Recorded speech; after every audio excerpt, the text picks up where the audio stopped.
Katsi already yagenda okujja erugogo nga akimanyi alien skin taina performing ye ng'omuntu wabula si nenga yali taina ku performing anti nga Katsi yali akimanyi nti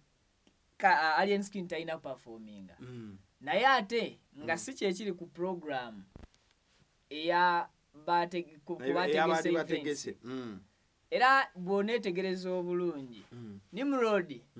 yatuuka musajja atunakwata ku kiwatu kye nga kimumenya ng'ekiwatu kimumenya alaba omusajja alese kugamba ka segment mu program nga ka segment sikategeke nga ka segment yali ina kuba program plain nga teina kuba mu ka segment nenga ye ng'omuntu yalina okubeerawo ku show Katsi lyaliteeka nti ku program Katsi yali Katsi yalinga bali bakola babiri yaliko even so Sandra Lian was there even Katsi kubanzi jukira Sandra Lian yalina okubeera I thought it had to be Sandra Lian ne DJ Nimrod ne Katsi najja nga bw'omanyi nti he is a king of the mic naye ate bagenda okumaliriza show nga kiraze nti alien skin he is the king of the mic unedda naawe hapana hata ani yavaawo n'omuzindaalo ati waliwo king of the mic obanga abayimbi abamanyi wano omanyi kye bakola bw'aba agenda kubivula okuyimba mu mmotoka ye atambuliramu ne microphone ye era oluba okutuuka ku event bw'ati omuyimbi takayanira microphone first of all omuyimbi yeewala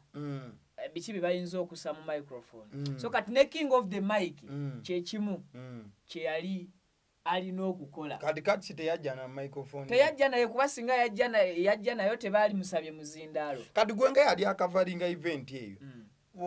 obuzibu bwonna kuba kati ffe twagala otuyiseemu from the start paka wansi mu madaala nnyonnyola omulabi gwe kyewalaba ekiki ekyamaaso go kale ekisookera ddala okubeera ekikulu bye mwalaba ku stage byebimu ku byali bisembayo bye mwalaba kyetwalaba kyali kitono nnyo byebimu ku byali bisembayo bwe luba lutalo nti baali bali kufundikira olutalo already lwasookera backstage waliwo ennyanjula ate kati backstage waliwo bingi ebyahapeninga then ebyo bye twagala okumanya ebyahapeninga backstage okimanyi nti ne bannamawulire nabo waliwo olutalo awo nga eŋŋumi eyagala kuseka eya verses nga Katsi avuddewo olwa Katsi luvuddewo waliwo n'olwabannamawulire ng'eŋŋumi naye egenda olwo lwetwagalira ddala lwennyini olwo Katsi yali wansi backstage ng'agamba alien skin talina kukola ki kulinnya stage n'agamba Guy eyali ali ku byuma n'amugamba Katsi ono alien skin tateekayo ki ennyimba ze tateekayo program ye nga alien ng'omuyimbi si yateekayo program ayina abaana ayina DJ we yavunaanyizibwa okugenda ku DJ's box n'asaba DJ aliyo n'amuteerayo program era olaba nti omuyimbi bw'aba agenda ku performing DJ we yakola ki yatuula mu byuma just nannyini byuma abeerawo ku monitoringa mukadde ako so kati nannyini byuma yali ku set Katsi gwe yagamba nti omwana ono Katsi alien taperforming olwo biri backstage nekigaana Katsi yali agamba oligaye yali ku byuma eyali mu event tokkiriza alien skin okuperforminga then kati ono n'amugamba nkola mulimu gwange tebandagidde kaani aperforminga n'atagenda kukola ki ogwange kulaba alese program so si kulemesa atwala program kugenda maaso yes kati amagye ga Kibanda agalieni gajja gasangawo Katsi wansi no backstage ne alien skin yennyini najja wansi kati waliwo argument nene nga Katsi ali kuyombagana ne baana ba alien nja bayita abaana lwa nsonga nti oli yehead so Katsi nga abaana bamugamba sebo osaaga esegeza batandikirawo olutalo lwasooka wansi lwe tutaalaba ku kamera ne bamugamba ajja kuyimba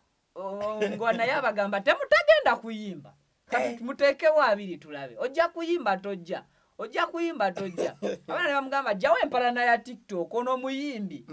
anamugamba mumukubye kati sobadde mukwano gwe like arguments zali nyingi akafuyo kali kanji kati siwalabanga abaana batandise okuwera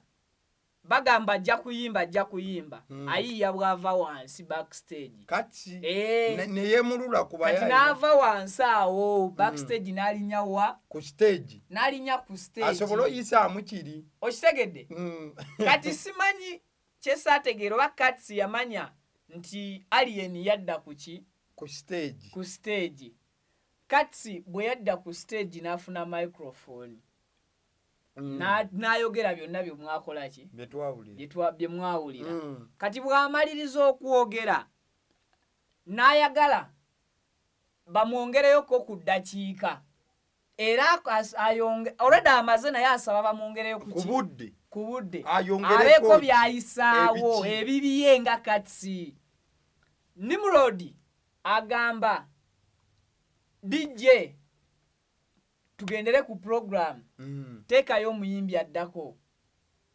oba nfuna DJ wa Alien Skin already kati bwe yali ayogera kati teyatunula ku byuma teyamanya nti enteekateeka ze yaganye ziri mugenda maaso ekintu kino DJ Nimrod yali akimanyiiko kozi Nimrod yalaba arguments wansi ate Nimrod amanya abasajja bali kuba babeera bonna ku galaxy ate kati amumanyi va ku kya musajja wa gundi nti musajja wa Kibanda naye ne katsi musajja we nnyo okitegede so already galaxy promoting ani alien nnyo okitegede kumbe buli wiki bamukyazaako kati ate nga baba nnyo ne Nimrod okitegede kati ate eno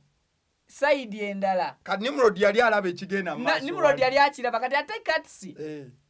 media house gyakolera zezimu kuzikubaani omusajja kati awo kafuna nkutegeera wetulaga kati Nimrod ne bimusanga nga mu bunene bwe ayina kuyimirira buyimirizi apo we asirike kati bwe yakimanya nti olutalo lugenda wansi era ne wansi Nimrod teyalwenyigiramu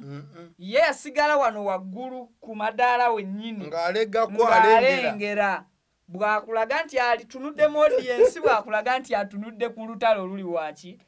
wansi olwo Nimrod ogenda otaasa omusajja we kati Nimrod bw'ayita DJ ateekeo program katsi agenda okwejjuukiriza nga okugamba Nimrod nti soko lindeko ng'ate alaba DJ wali already atandise okutiizingamuko era oluyimba mulujjukira pate ndeka nkube pate lwe luyimba lwe badde omwana lwe yakola ki lwe yasuulamu kati basuulamu oluyimba balowooza alien katsi agenda kuta microphone amanye nti awo obudde bukoze eki kuba naye abadde ng'abikola nti bw'abalanga omuyimbi already nga waliyo aliyo agamba DJ ne bateekayo omulala gwe abaddewo tayimu yeeweddeko so kye baali bagezaako okutegeeza kwani ku katsi so omuyaayi olwakangamu oluyimba olwa pate enduulu ate neekola ki neevuga kati enduulu bwevuga alien alina okukola ki okujja ku stage oba okategeera kati alien bw'abajja taina mic asanga wansi wano abasaba microphone nga teriyo cause bana abana be balina okumuwaji mic abatambula naye kati abana balaba tewali microphone ate bawulira kati salemedde ku stage ayogerera mu ngoma y'omusajja ojjukira omwana eyakwata Nobert Events ku Papa Sport mu Bulago ono yamujira emabega ye mwana nno y'omu Ibula oyo ye mwana y'omu eyagamba alien amaiki katugireete oba Ibula yagendako e Cambodia Ibula ayizoba yagendako e Cambodia owana yasaba busabi maiki katukuleetere maiki yaga papa powa katulete maiki najja peacefully ngera bwe mulaba akatambi ako namwa ntata bambe ku era nga muzeyi teyasooka kumukwasa lyani muzeyi batuwe kati wakati katsi emyaka gyalimu gya muzeyi olaba katsi like skin ye enkula ye oyinza okumusanga n'olowooza muvubuka munno kituufu nnyo akula bulungi nnyo nkula ye ndowooza ye nkula mbalinda atulinda tujje beebo so kaakati katsi musajja yamukwata bulungi mpa microphone kati katsi bwe yetegereza ani amuggyako microphone n'ekitiibwa kyalaba ku stage ateekeddwa okuwaayo omuzindaalo ate basikako musika omuzindaalo katsi n'ateeka omuzindaalo wa munkwawa nti agukweka ate kakati ayo kirina okuddirira ki bakwata muntu mbulago nti ate okweka microphone mu nkwawa so gayi nga yakwata gundi katsi nga bwe mwabiraba n'amuwalula katsi ate bamutwala akimanyi akasajja ndowooza alaba katono alowooza oba benkanya amaanyi kumbe nyama ndogo katsi agenda owulira agenda naye ng'ebigere tebiri ate ku ttaka naye ng'akola ki aseeyeeyo agenda kati ate atuuka wano kalyango okuva wano kati katsi bamuyisa ku Nimrodi nate Nimrodi musajja wamanyi anditaddewo body nawaka wacha wewe waya katsi baali bamuyisa ku Nimrodi Nimrodi kye yakola microphone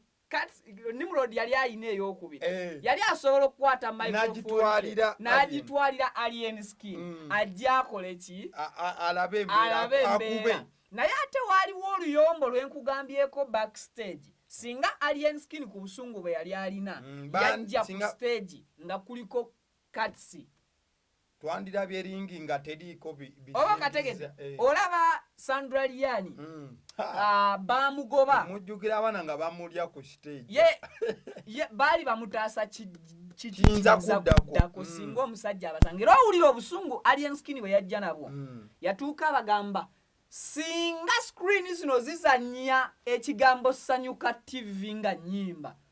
mujja kulaba obuzibu mujja kumbuulira oba Sanyuka TV muyimbi okitegedde kuba nze ndiwo nze muyimbi alien master n'agamba abantu nze ntunudde eno kati mwe mutunuulire screen we zizannyira akagambo Sanyuka nze nva wano ne baana bwabwe bonna ne bakola ki ne babujjawo wali tayagala kuwulirira ddala TV eyo yadde ogiraba wano ndaba katsi wansi awo alinga eyina ebigambo byawerekereza kiki bigambo kibyawerekereza katsi awo kwali kwewera nga bw'omanyi ba MC tabasoba katsi abasoba naawe kale tugendera awo anyway kakati bw'aba mujjayo awo akkirira Nimrodi ye yazinga buzinzi mukono ogumu ne gukwata ku kiwatu kye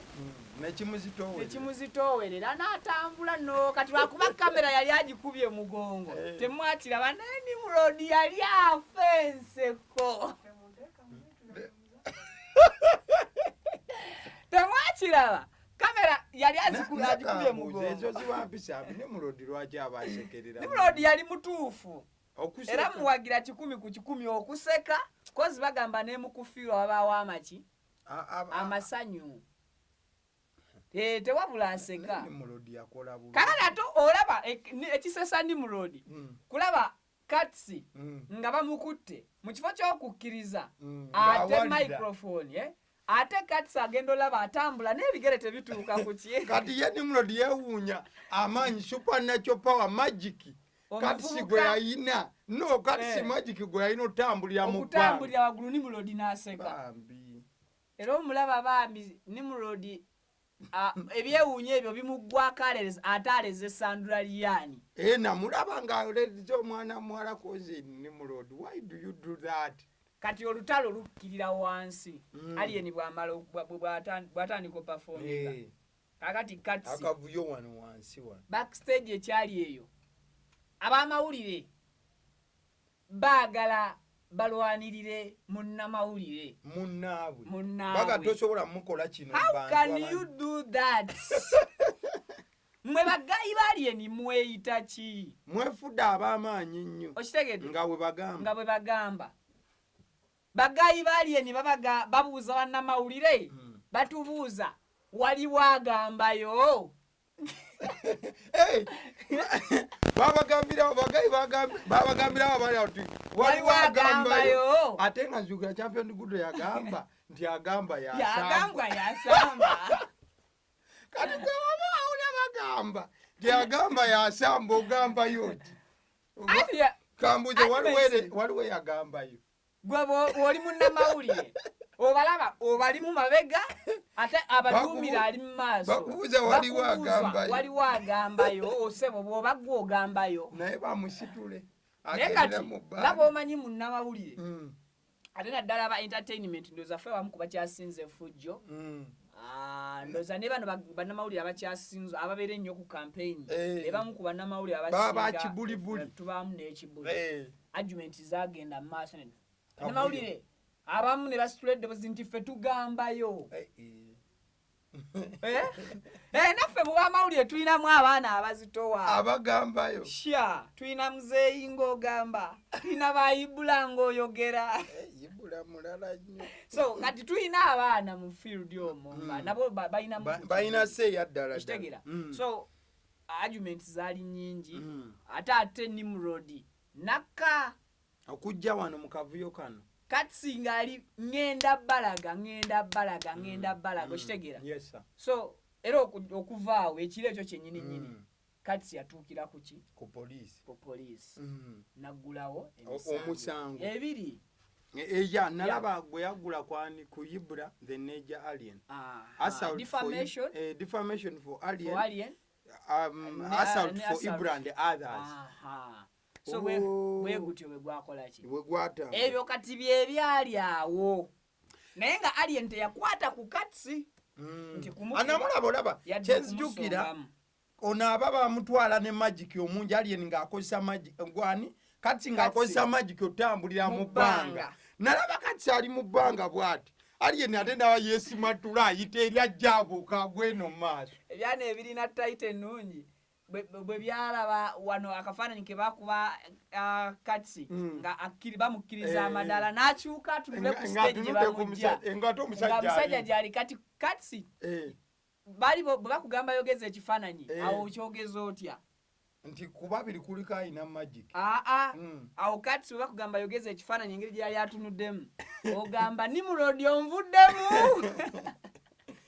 by the way olunaku olwaleero nina ekipapula kyendabye wabula kibadde kiriko obwaka okuva ewa MC Katsi MC Katsi abadde agamba I'm not well physically and mentally kyoyinza okunnyonnyola ekigamba nti nno siri bulungi mu mubiri nina obuzibu ate n'obwongo era nakwo ninako ki obuzibu nina obuzibu mu mubiri ne mu bwongo oba ne mu ntegeera kiyinza okuzitowa so ekipapula ekyo mwana mulenzi MC Katsi kyagenze maaso n'okuba nga asharinga kibadde kiraga nti medical examination of an injured person nti oba ekipapula ekiweereddwayo okubeera nti bagenda maaso n'okuexamininga omuntu eyafunye obuzibu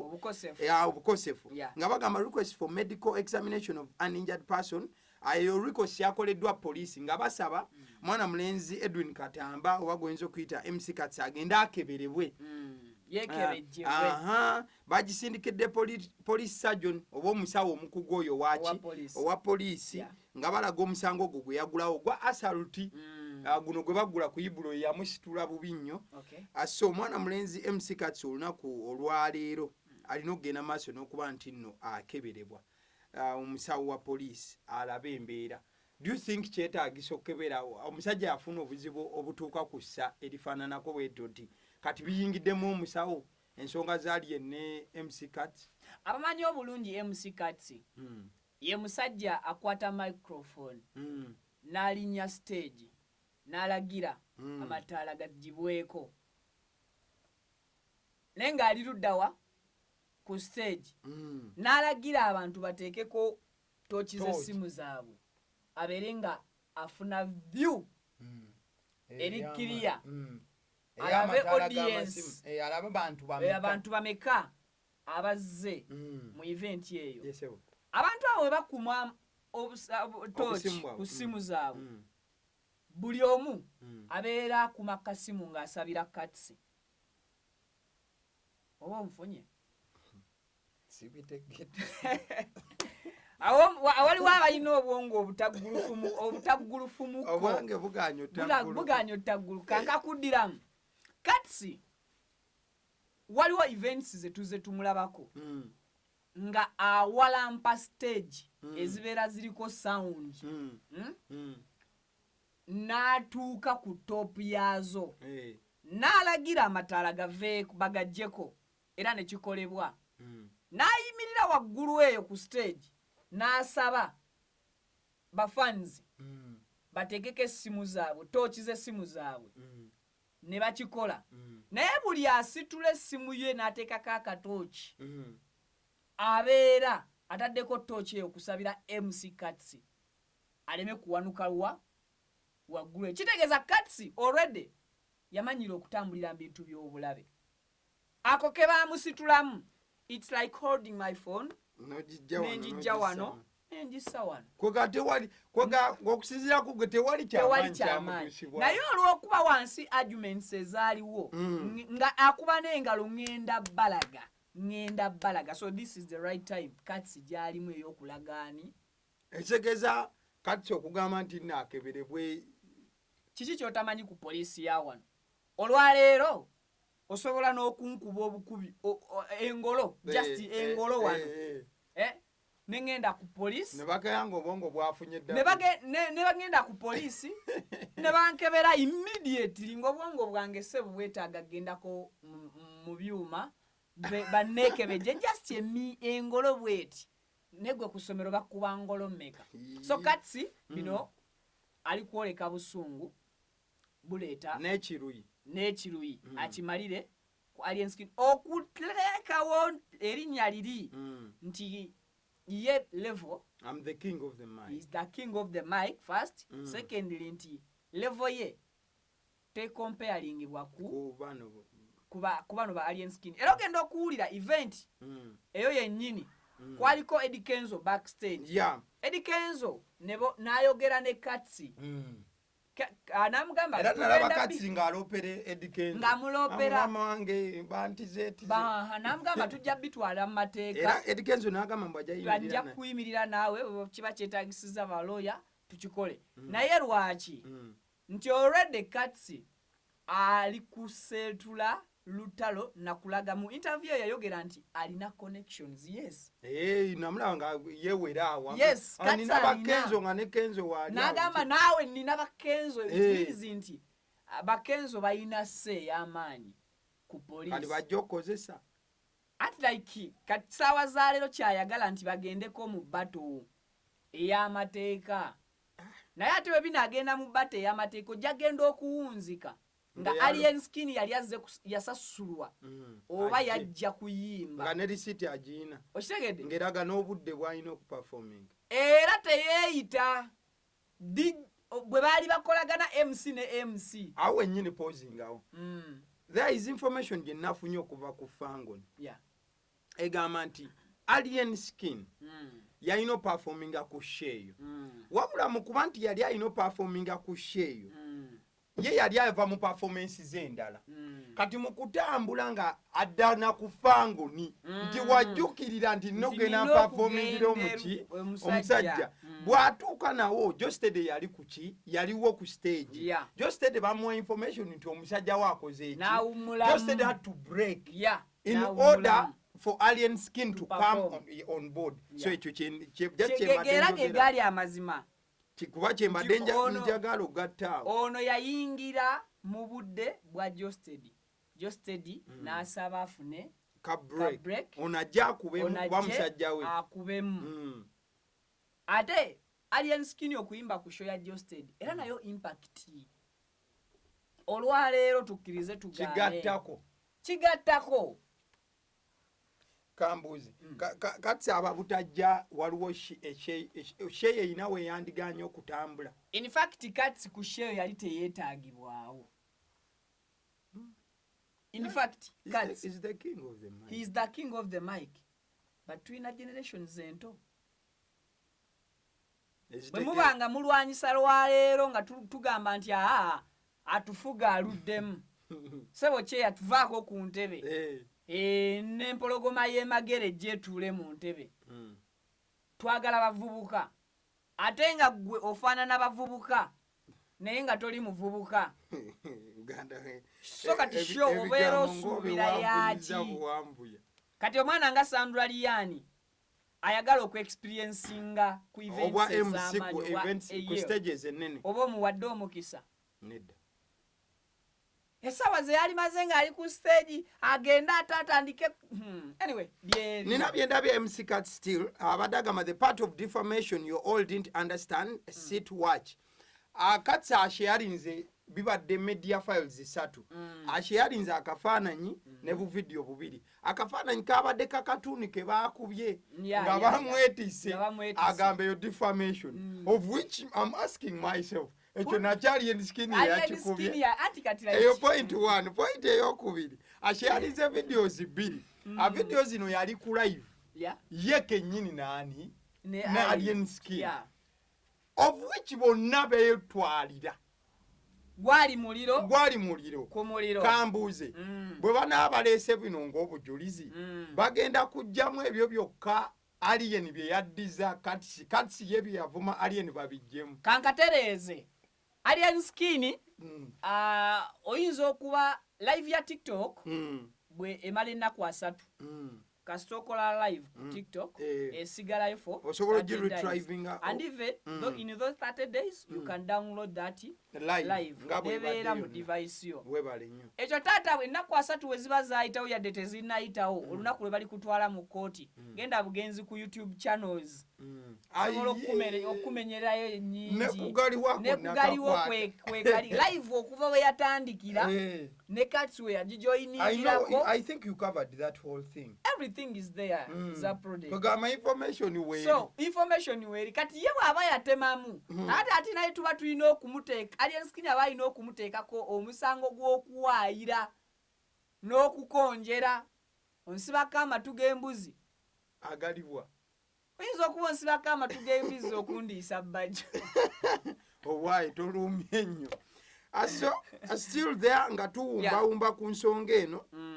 Nalaba ne Daginais alina obusungu bungi. Abatamanyi Daginais akola ku NTV. Wabula nga ali mu field yemu ne MC Cat. Era emyaka gye gimuwe bazze batambuza system Daginais naye MC. Alina obubaka bwe yawandika bwali bwamu ngenda bumenyaamenyamu tudduke waawo tuveewo. Yagamba this violence is enough. You can't disrespect people like that, especially people who have worked so hard for this industry. You cannot take their contribution for a joke. Alien Skin, you and your whole team are jokers, proper jokers. 6 months in the industry, you are behaving like this. Palazzo Music slapped you.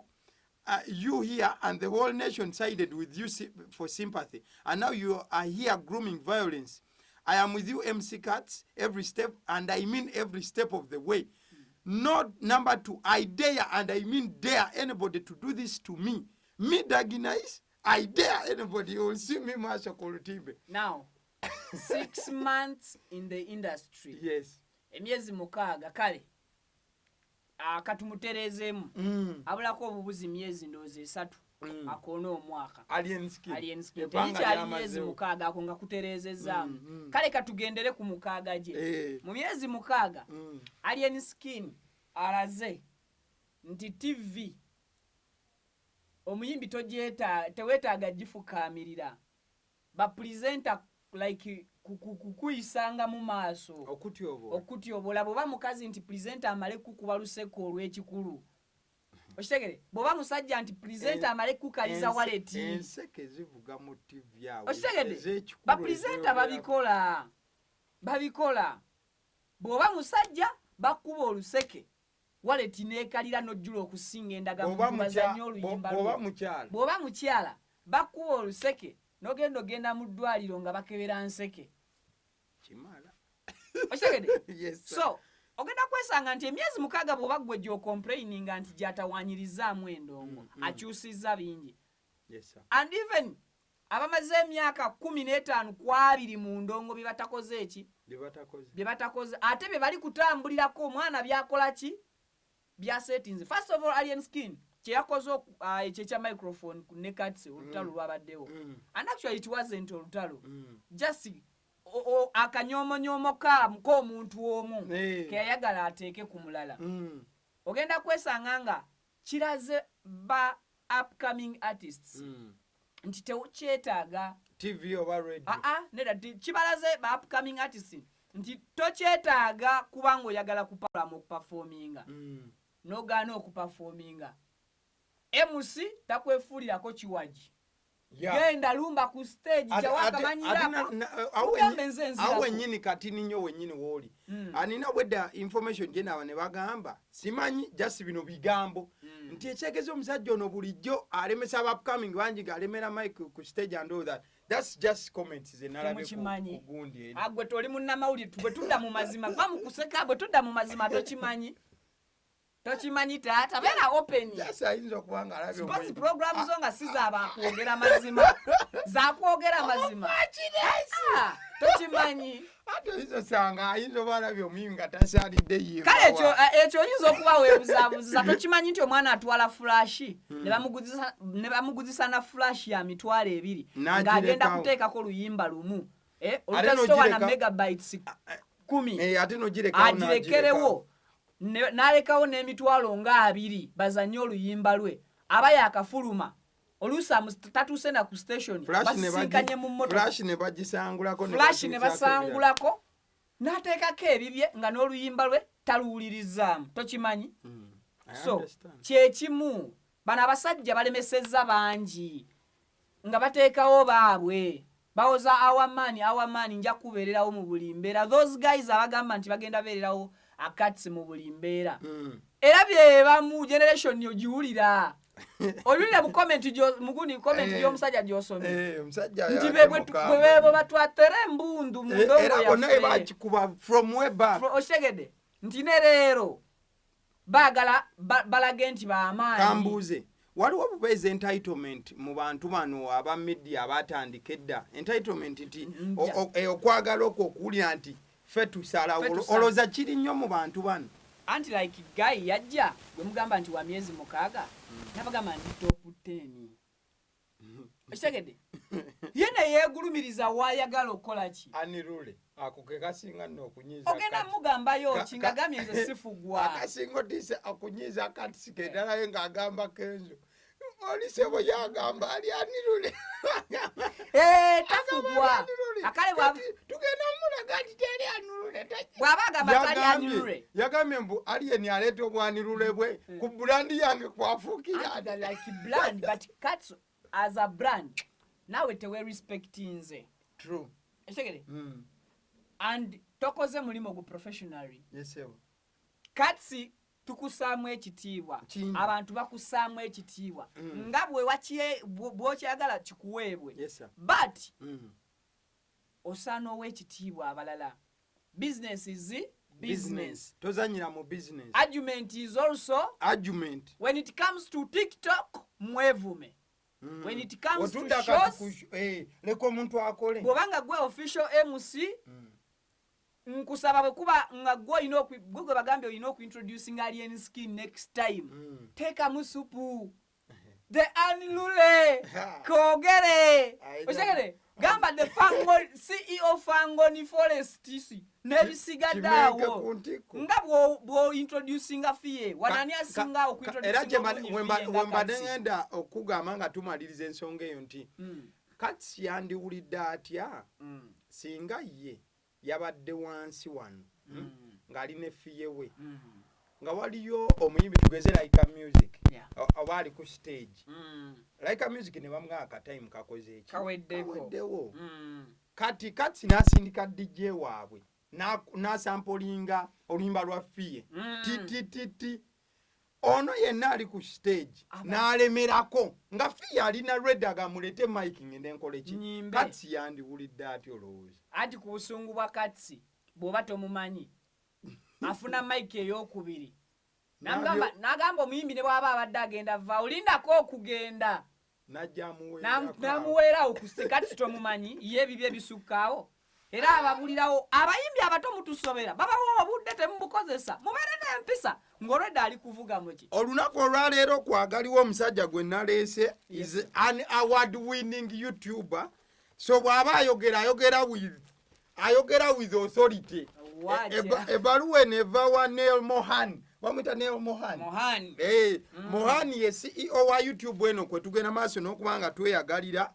So omusajja ono badde nze mukyalako olunaku olwaleero. So abali kwagaliwo eno ye awadi naffe gye tujja ofuna oba mu bbanga ki. Nedda salawo nze nali njagala mugwa mukaaga nempisaamu omwezi gumu n'ekitundu. Actually myezi ebiri. N'ogifuna mugwa munaana. Yeah, ngifunye this very month. So awadi eno gye mulaba abagamba nti presented to Vic exclusive for passing 100,000 subscribers YouTube. Ekitegeeza nti awadi eno yaweereddwa mwana mulenzi Vic exclusive olw'okuba nti yayisiza abasubscribers 10,000 abweddu yamuweereddwa YouTube awadi eno. So omuntu wobanga otuse kukula eryo ate kiba kyamuzannyo. So ye mukulu ono gweni naye taata saba nkuyoza kwata musitulamu owulira obuwoomi bw'okusuza awadi nwegereko nga waliwo n'abamu ku basajja ab'amaanyi. Why don't you subscribe naawe nange sagala lwaki mukola ebintu by'obutasaabya ku seti. So mugana njagala okuyozaayoza omusajja ono alina authority okwogera ku mawulire olw'ensonga nti bangi abagabaddemu nga tebalina kye balaga. N'omusajja alaga award ate eri certified etali nti no guno si munnyo nti buli nnyumba gw'onaagendamu onaagusanga nedda ate si buli ateeka data ku simu nti asobola okufugifuna. Thank you so much. So nze nkwebaza hard work muganda wange. At least ntunulira ebintu bwe biti ne ngamba ojja tekaatika ne bw'okajjamu tekaatika. So awadi ene akantu kano kumukola amalo ke kasinga okututawaanya. Akagundi aka security akakuuma twali tumanyi omugaso gwa mwali mwe babadde yogati kate kajira mbiseera bya bomu nga zitandise zewo kustandikidde ekate zibanga zezimu ku components ze bakozesa. So mulimu n'akapapula akalala wano kaba kannyonnyola obubaka bwonna. So omukulu ono awadi eno with authority ayagenze maaso n'okuba nti nno emutuukako bamuyita Vic. So ali ku YouTube osobola onoonya Vic exclusive n'omwongerayo ate n'afuna eryeddako. Kati tunoonya ya million gold pure gold content togenda tandika agenda mukolera mu America. That's why nava mu entertainment obwolumu si lubeerera si mu bubi but obwolumu nti amawulire ogenda bw'otaba mwangu nnyo kati sometimes nkulaba uploading ne stories ekiro. That pressure okusooka ate abayinza okugalaba ku ssimu ekiro sometimes n'okunnyonnyola tuba tulwana gundi tulwana traffic asookeko ewanga asookeko ewanga bintu byakulwanagana. Anyway awujja awo kumpi batuwe bale kubeera nti otambula magezi ki nga tumaliriza show 1 or 2 words zosobola oweereza YouTube awo mupya ali eyo ng'alina basubscriber 3. Kale ne bw'oba olina 10 nkugamba bino bitono si bingi. First of all YouTube kyoyagala okufuna kyokolerera. Si kyofuna but kyokola ki kyokolerera muhaso omanye ebibaawo. Ofuna oba okola ki olimwa. So kyokolerera ngo wabula tokulemwa tekulina kuba mu mutwego. Omuntu yenna ayagala obuwanguzi tatunuulira losses otunuulira kyojjayo kyoluubirira okufuna. So gwe YouTube bw'oba ogirina just manya bumanya nti osobola n'okumala ennaku 3 ng'olina obuliri obulungi opangisa ennyumba ennungi otambula bulungi naye nga tosobola kwebaka mu buliri bwo obulungi ate nga tewali aggaanye either olina omukazi oba tolina bw'oba omulina n'akutunulako awo ng'oli mu ntebe. Omuntu anaawasa kweno YouTube ku YouTube owasa naye kiri owasizzaani si bafaani wasa mukwano gwo ajja okutegeera nti kakati oyo bw'aba ali ku mulimu kati waba asimbudde ekempuli ya recordinga asimbudde musajja kozi YouTuber olina okubeera ku ssimu ssaawa 4 kale otuuka ne mu moments ezizonga omuntu mu bulamu bwo kakati mba nzitambuza moment ng'omuntu ngate ntunula ku simu ndabe tewa oli mulala so omukulu ne yanza nnyo akaddeko omukulu gwe mbadde naye bamwita Vic exclusive ali ku YouTube wandikamu Vic exclusive ojja kayina erinnya eryo mu nsi yonna ojja kuba mufuna ye musajja abadde akavalinga yabadde ne copyright ye yabadde ne copyright y'emboozi ey'omusajja yawasizza abakazi 7 copyright yabadde naye mu ggwanga lyonna asobola okuceekingako ku mboozi eyo kuba ne mainstream tebannagifuna omusajja ono yagiina lwaki togendako mu field yagendako mu field abantu baweeko ku mboozi etali ya lugambo ebintu si byangu naye nkwazikamu jowero oyo jowero ndabalaka naye si musajja mwangu luyinza kuba lutalo ku lutalo so akaliwo ye YouTube channel kwoli abasidi omusuzi lyerinnya eryange mpozi wagamba nti mbasabe bateekeko kaki guys gwabagalawo zebyange mbimaze galawo mu mbeera ey'okwagala enkulaakulana mu nsi yaffe bino ebintu bi YouTube these awards nze byendabanga ebipya mu nju yange oba mu studio yange si bipya eri omwana ow'emyaka 12 oba omwana ow'emyaka 8 mu nsi nga India. Omwana mu India wa myaka 8 aba ayina ka award yako ng'ayina ba subscribers almost 1,000 ng'ago naye ng'ayogera lulimi lwe olunnansi n'ayigiriza ffe abamanyi abeeyita abasomi oluzungu how to yasoma title gyateeka ku video ze how to ebisigadde n'ateeka bimanyi okunyola olulimi jigili you have to get the camera to put the camera to the laptop so nga gwe kyolina okukola kutunula kiki kyakola oleme kuwulira kyayogera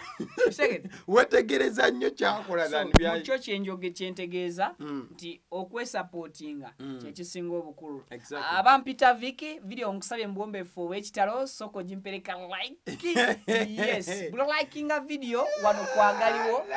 kijiyambako okubeera ng'etambula ku misinde egy'amaanyi so ate information etuuka mangu by the way kanka bannyonnyolere wano olwaleero omugaso gwa like ntandike nga nange akagamba pronunciation entuufu eriki ey'ennyukuta ezennya